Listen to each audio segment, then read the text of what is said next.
Il y a un aspect de l'œuvre magnifique de Hokusai qui n'est pas la partie la plus connue en France, loin de là, et que j'appellerais personnellement le système des objets. C'est-à-dire qu'il y a chez Hokusai cette sensibilité extraordinaire à un thème que nous appellerions en Europe la nature morte, et qui va faire qu'il va effectivement rassembler à plusieurs reprises des objets. Je pense qu'une partie de nos vies se passe à faire des choses, des objets, sur lesquels notre statut de sujet puisse se fonder. Nous avons besoin, pour nous sentir sujet, d'objets.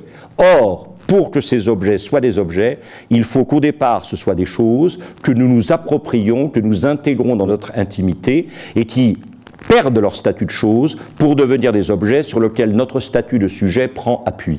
À la mort, évidemment, ces objets sont condamnés à redevenir des choses.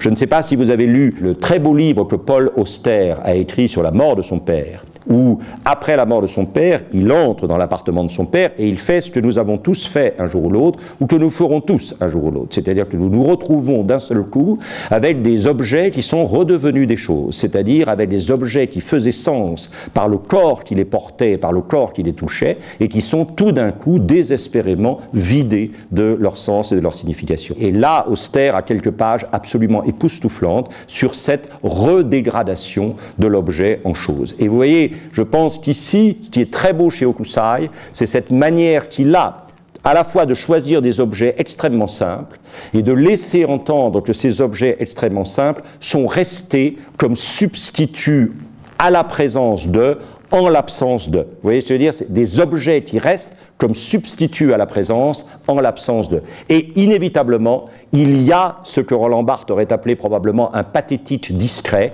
qui se dégage de cet ensemble d'objets, que ces objets soient assez nettement utilitaires, parfois assez nettement masculins, ou alors, effectivement, comme dans cet objet qui, évidemment, suggère une présence féminine devenue momentanément ou peut-être définitivement absente. Vous voyez qu'il y a une caractéristique de l'œuvre d'Hokusai qui est magnifique, c'est l'art de la réserve. C'est-à-dire que Hokusai ne remplit jamais son image, ou très rarement.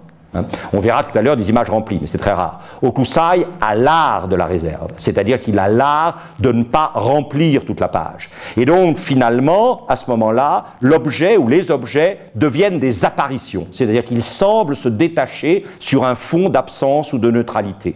Et ça, c'est quand même très étonnant. Plus, évidemment, cette idée que Hokusai confronte continuellement un certain type de présence imagée, l'objet, à un autre type de présence imagée, évidemment, l'écriture japonaise. Et vous sentez qu'il y a une tension évidente entre deux systèmes de signes, un système de signes dans lequel le signifiant l'emporte sur le signifié, un système de signes dans lequel le signifié l'emporte sur le signifiant, mais c'est comme si, d'une certaine manière, Hokusai vous disait, au fond, nous hésitons toujours entre la parole et la chose. Nous sommes des êtres et de parole et de choses, et ce qui constitue l'humain, finalement, c'est cette dialectique de la parole et de la chose.